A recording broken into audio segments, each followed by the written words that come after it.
السلام علیکم جی.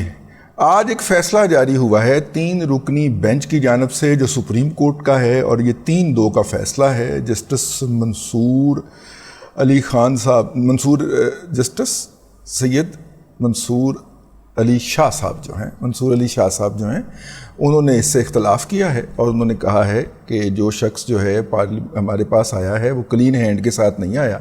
اس کو اپنا جو کردار پارلیمنٹ کے اندر ادا کرنا چاہیے تھا وہ اس نے نہیں کیا، لہذا ہمیں یعنی کہ سپریم کورٹ کو اس کی اس ہچر میچر بازی کو انٹرٹین نہیں کرنا چاہیے. لیکن 2 رکنی بینچ جن کے 2 رکنی ارکان جو تھے، جس میں عمر عطاب بندیال صاحب بھی شامل تھے، آج ان کا سیکنڈ لاسٹ ورکنگ ڈے تھا. انہوں نے یہ فیصلہ جاری کیا کہ نہیں عمران خان صاحب جو کچھ کہہ رہے ہیں درست کہہ رہے ہیں. اور اس کے نتیجے کے اندر کیا ہوا ہے وہ میں پہلے آپ سے عرض کر دوں، پھر میں اس کے اوپر ایسا تبصرہ کروں گا. مٹھائی نہیں کھانی ہوتی ہو جی ابھی آپ نے. جو پولیٹیکل وکٹمائزیشن کا ایک ٹول بن گیا ہوا تھا نیب، وہ والا کردار جو ہے اس فیصلے کے بعد اس کا بحال ہو گیا ہے. اور کامران خان صاحب نے فرمایا کہ جی تمام سیاستدانوں کے خلاف جو مقدمات ہیں وہ بحال ہو چکے ہیں. توشہ خانہ کے خلاف انکوائریز کی سطح پر جو تھی چیزیں وہ بھی بحال ہو چکی ہیں. اور انکوائریز جو ہیں وہ آپ کو پتہ ہے کہ نواز شریف کے خلاف بھی اور باقی لوگوں کے خلاف بھی لانچ ہو چکی ہوئی تھی، اور شہباز شریف صاحب کے خلاف بھی ایک انکوائری لانچ ہو چکی ہوئی تھی. اور لیکن ان کی جو مل کے لیے ایک نالہ بنایا گیا تھا، گندا نالہ، وہ بھی کیس بحال ہو چکا تھا. اگرچہ اس کیس میں کچھ نہیں ہے لیکن وہ اس کے مقدمے کے نتیجے میں بحال ہو گیا. شاہد خاقان عباسی صاحب نے LNG جو تھا اس کے جو سودے کیے تھے، اور آج دیکھیے اس LNG کے سودے کے ذریعے پاکستان کو $6 $6.5 اور $9 پر MMBTU پہ گیس مل رہی ہے، جبکہ دنیا کے اندر $40 کی دستیاب نہیں ہے. تو اس کے باوجود وہ بھی بحال ہو گیا. اگرچہ ان ریفرنس کے اندر کچھ نہیں ہے لیکن بحال ہو گیا. اس کے علاوہ جو ہے کہ جو بے نامی والا ہے معاملہ کہ اس کے اندر آپ ان کے رشتہ داروں کو نہیں پکڑ سکتے، وہ بھی اب پکڑنے کی اجازت ہو گئی. نیب نے ثابت کرنا ہوتا تھا پہلے کہ جو ترمیم ہوئی تھی اس کے تحت نیب نے ثابت کرنا تھا کہ یہ ملزم تھا. اب دوبارہ یہ ثابت کرنا ملزم کا کام ہوگا کہ میں بے گناہ ہوں. ٹھیک ہے، یہ والا شک بھی بحال ہو گئی.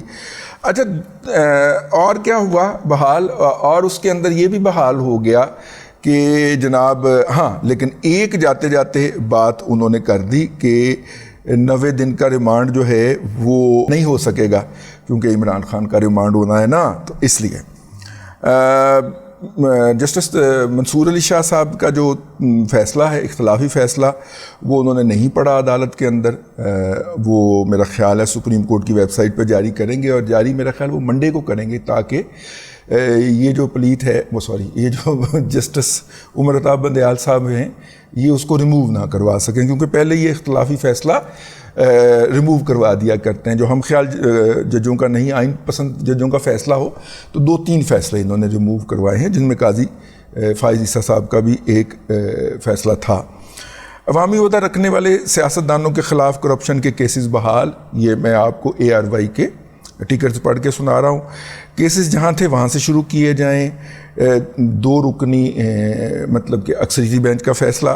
نیب قوانین کے خلاف ریفرنس درخواستیں قابل سماعت قرار.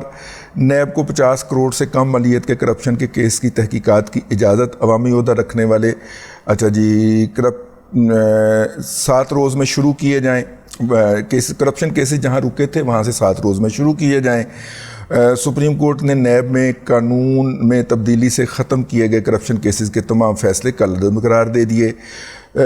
اب جو کیسز بحال ہوں گے، آصف علی زرداری کے جعلی اکاؤنٹ کیسز والا جو ہے وہ بھی بحال ہو جائے گا. LNG والا کیس شاہد خاقان عباسی کا بحال ہو جائے گا.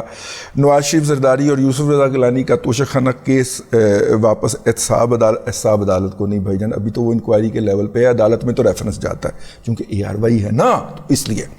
اور اسی طرح اللہ آپ کا بھلا کرے، سلیم مانڈوی کے خلاف کڈنی ہل ریفرنس واپسی احتساب عدالت کو منتقل ہوگا. احتساب عدالت کو منتقل نہیں ہوگا، وہ ابھی انکوائری کے لیول کے اوپر تھا. عوامی عہدہ پر بیٹھے تمام مقدمات کے بحال آمدن سے زیادہ اثاثہ جات والی ترامیم سرکاری افسران کی حد تک برقرار رہیں گی.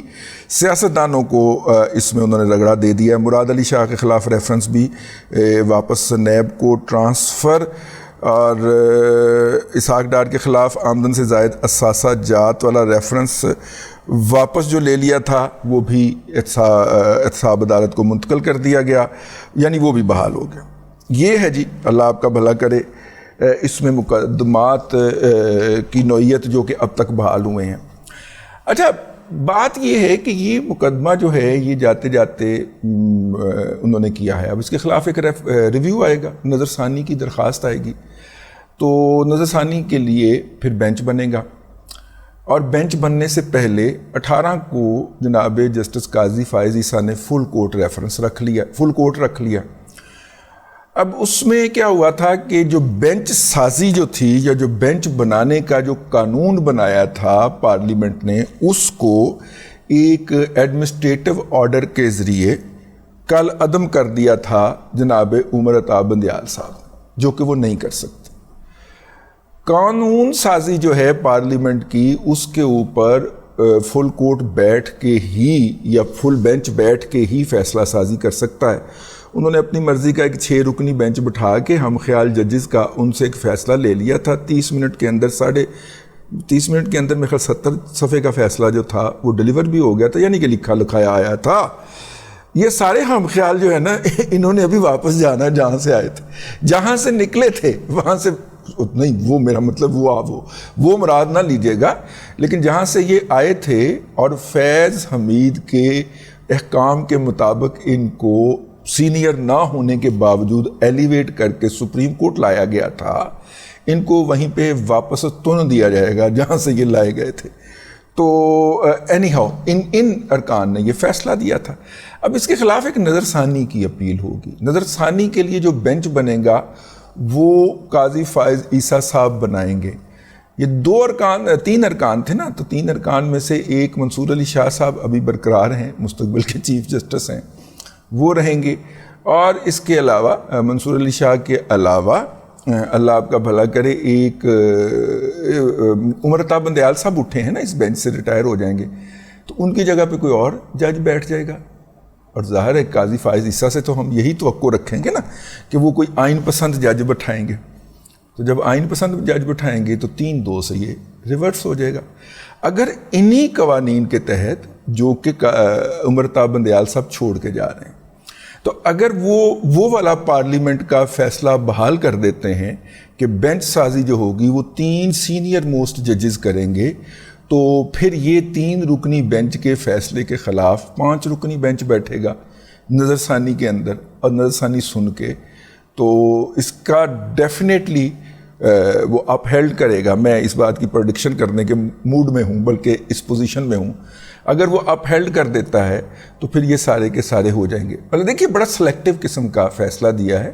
90 روز والا ریمانڈ جو ہے, وہ والی شک جو ہے, جو 90 روز کا ریمانڈ ختم کیا گیا تھا, وہ والی شک جو ہے وہ انہوں نے ویسے ہی رہنے دی ہے, ٹھیک ہے, تاکہ وہ امی کا نانا اور بشرا بی بی کا اور امی کا 90 روز کا ریمانڈ نہ لے سکے نیب, ٹھیک ہے. تو وہ انہوں نے جو ہے اس کو نہیں چھیڑا, حالانکہ اس میں ترمیم کر کے 30 روز کا پھر بھی کر دیا ہوتا انہوں نے جاتے جاتے.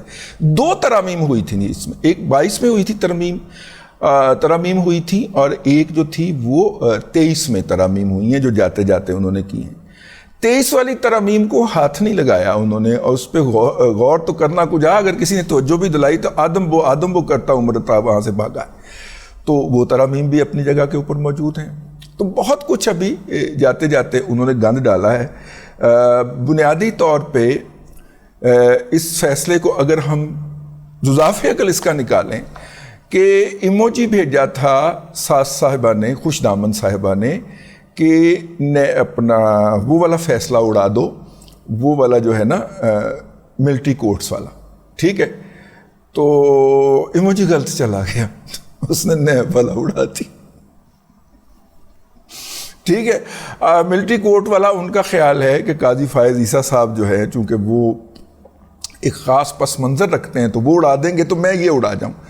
بھائی جان, یہ نہ صرف کہ فیصلہ اڑے گا بلکہ عمر عطا بندیال صاحب کے لائے گئے بڑے چاؤ کے ساتھ آرتیاں اتار کے لائے گئے جو جونیئر جج صاحبان ہیں وہ بھی اڑیں گے.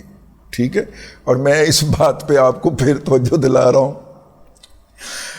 اب دیکھیے خط جس دن لکھا انگریزی میں تو اپنا انہوں نے فوری طور پہ جناب یہ ہو گیا وہ ہو گیا, فوری طور پہ اچھل کے یوتھیا باہر نکلتا ہے نا, جب آپ کے مفادات بھی اس کے ساتھ وابستہ ہو, ویوز بھی آپ کو وہیں سے ملنے ہوں, تو پھر یوتھیا فوری طور پہ باہر آتا ہے. تو کامران خان سے لے کے اور جناب اللہ آپ کا بھلا کرے شہباز گل تک ساروں نے ایک لت کے اوپر تمال ڈالنی شروع کر دی کہ جناب خط لکھ دیا, 26 کی تاریخ دے دی. اور وہ کس طرح میڈیا مینجمنٹ ہے کہ مین سٹریم میڈیا نے بھی کہا کہ تاریخ دے دی, حالانکہ کئی جو درمیان میں ان کے عقل مند حامی تھے انہوں نے کہا وہ چلو ٹھہر جو فیصلہ تھے پڑھ لو. 24 گھنٹے یوتھیوں نے دھمال ڈالی اور 24 گھنٹے کے بعد پھر علوی صاحب کے خلاف پنکی پیرنی کی قیادت میں سوشل میڈیا نے پورا فل تھروٹل جناب گالم گلوچ کا جو تھا وہ طوفان برپا کر دیا, اور اس طوفان کو برپا ہوئے 36 گھنٹے ہو چکے ہیں. ٹھیک ہے, اب پھر جناب اس فیصلے کے اوپر ایک لت کلی لت تمال ڈال رہے ہیں, اوے خدا دا خوف کرو یہ فیصلہ پڑھ لو, انگریزی چ گیا ہے, انگریزی چ یہ ترجمہ کروا کے پڑھ لو, اجے مٹھائی نہ کھانا, مٹھائی واپس کرنی پہ جائے گی. کل آپ نے اسی عمر عطا بندیال صاحب کو گالیاں دینی ہیں کیونکہ جو وہ ترامیم بحال کر کے گئے ہیں اس کے اندر صرف ہم نے تو نہیں پھنسنا. ٹھیک ہے, میرا مطلب ہے پی ٹی آئی کے مخالفین تو نہیں پھنسنا, طے ہو گیا بھئی آپ نہیں رہے. وہ اب اعجاز الاحسن صاحب کے خلاف ریفرنس آ چکا ہوا ہے, وہ 1 کانسٹیٹیوشن ایونیو کا موصوف نے وہاں کے اس کے وکیل بھی رہے اور پھر جج بن کے اسی کے حق میں فیصلہ دیا اور اس ملک کی طبقہ اشرافیہ کو رجایا اور خود بھی اس میں سے ہاتھ دھوئے. ٹھیک ہے, جو کہ آپ نہیں کر سکتے تھے. تو وہ فیصلے کے اندر وہ ریفرنس ان کے خلاف فائل ہو گیا ہے. آپ کی امیدیں اعجاز الاحسن سے وابستہ ہیں کہ چلو 15 مہینے قاضی فائز عیسیٰ دے روپٹ کے کر لینے ہیں, اس تو بعد تو اعجاز الاحسن آ جائے گا. تو اعجاز الاحسن صاحب بھی جائیں گے. کہا یہی جا رہا ہے کہ وہ جو 1 کانسٹیٹیوشنل ایونیو کا ریفرنس ہے وہ بڑا خوفناک ریفرنس. ٹھیک ہے, اور منصور علی شاہ صاحب جنہوں نے ان کے بعد چیف جسٹس بننا ہے وہ تو اس بات کے بھی حامی ہے نا کہ جج اگر کرپشن کرتا ہے تو چلیں یہاں پہ سپریم جوڈیشل کونسل میں ہم اس کو ججی میں سے نکال دیتے ہیں, جو پیسہ اس نے لوٹ لیا ہے وہ اس سے ریکور کرنے کا آئین کے اندر کوئی پروسیجر ہی نہیں ہے. ٹھیک ہے, تو پھر ٹرک بھی برآمد ہوں گے. سینٹ جونز پارک کے اندر 4 کنال کے اوپر قبضہ کر ویسے مجھے یاد آ گیا, سینٹ جون پارک کے اوپر جس جج نے جو کہ سپریم کورٹ کے جج ہیں جنہوں نے قبضہ کر کے ایک خاتون کے سابقہ ہسبینڈ کو اس کا مدعی بنا کے پہلے عدالتی فیصلوں کے ذریعے وہ گھر سابقہ ہسبینڈ کے نام منتقل کیا اور چھوٹے چھوٹے بچے اس خاتون کے جو تھے ان کو اٹھا کے باہر مارا اور پھر اس سابقہ ہسبینڈ سے چند ٹکوں کے عوض وہ جائیداد خرید بھی لی, راتوں رات خرید بھی لی. پہلے اس کو الاٹ کی, اس کے نام پہ فیصلہ کیا, پھر سارا اس کے نام کے اوپر الاٹ کروایا کینٹونمنٹ بورڈ میں سے, اور پھر وہ جائیداد خرید بھی لی. اب انہی کے 2 صاحبزادگان جو ہیں وہ اس وقت بیڈن روڈ کے اوپر کوئی کنٹروورشل جائیداد تھی اور اس کنٹروورشل جائیداد میں 1 یا 2 جو شیئر ہولڈر تھے انہیریٹڈ پراپرٹیز کے اندر ہوتے ہیں, تو ان میں سے حصہ لے کے باقی سب کو نکال باہر کرنے کے لیے انہوں نے کارروائی کا آغاز کر دیا ہے. ہمارے ایک بہت ہی محترم اور عزیز ہیں, انہوں نے فون کر کے ہمیں بتایا کہ جناب آپ تو سینٹ جون پارک کو رو رہے ہیں, انہیں تو بیڈن روڈ تے بھی انی پائی ہوئی جائے. ٹھیک ہے, تو قاضی فائز عیسیٰ صاحب سے التماس ہیں, جسٹس طارق مسعود صاحب سے التماس, اور منصور علی شاہ صاحب سے پرانی کافیوں کے صدقے جو ان کے چیمبر میں بیٹھ کے پی ہوئی, چیمبر میں نہیں آفس میں, ٹھیک ہے, بیٹھ کے پی ہوئی ہیں, ان کے راستے التماس ہے. ایڈی انی پائی ہے اس جج نے اور 2 وکیل پترا نے, سارے رہتے تھے کوئی فل سٹاپ کوما لگا ہونا. ٹھیک ہے نا. اب دیکھیں بیڈن روڈ جیسی جائیداد, بیڈن روڈ کے اوپر ایک کنٹروورشل انہیریٹڈ پراپرٹی خرید کے باقی سب کی ایجیکٹمنٹ لے کے آ گئے ہیں. ظاہر سپریم کورٹ کا جج اگر سول جج کو فون کر کے کہتا ہے, یا وہ کیا ہوتا ہے جی ایک خاص جج ہوتا ہے ان کا, ٹھیک ہے, اس کو فون کر کے کہتا ہے تو اس کی کیا اوقات ہے آگے سے نہ کر دیں. ٹھیک ہے. تو سر اس انی کے اوپر بھی ذرا تھوڑا سا کوئی کوما فل سٹاپ ڈالا جائے, بڑی ہو گئی ہے اس قوم کے ساتھ. تو بہرحال جی 24 گھنٹے ان کو دھمال ڈال لینے دیں, ہوا اس میں کچھ نہیں ہے, اگلوں نے ریویو میں اڑا دینا ہے. اور ویسے بھی جو انہوں نے بحال کی ہیں اگر اس طرح ہی بحال رہیں تو سب سے زیادہ نقصان جس شخص کا ہوگا اس کا نام ہے عمران احمد خان نیازی. ایموجی غلط چلی گئی رافعہ, ایموجی غلط چلی گئی رافعہ, آپ کیا ہوگا؟ اب تک کے لیے اتنا ہی, اگلے ولاگ کے اندر پھر حاضری ہوگی. اللہ تبارک و تعالیٰ آپ کو آسانیاں عطا کرے اور آسانیاں خلق خدا میں تقسیم کرنے کی توفیق عطا کرے.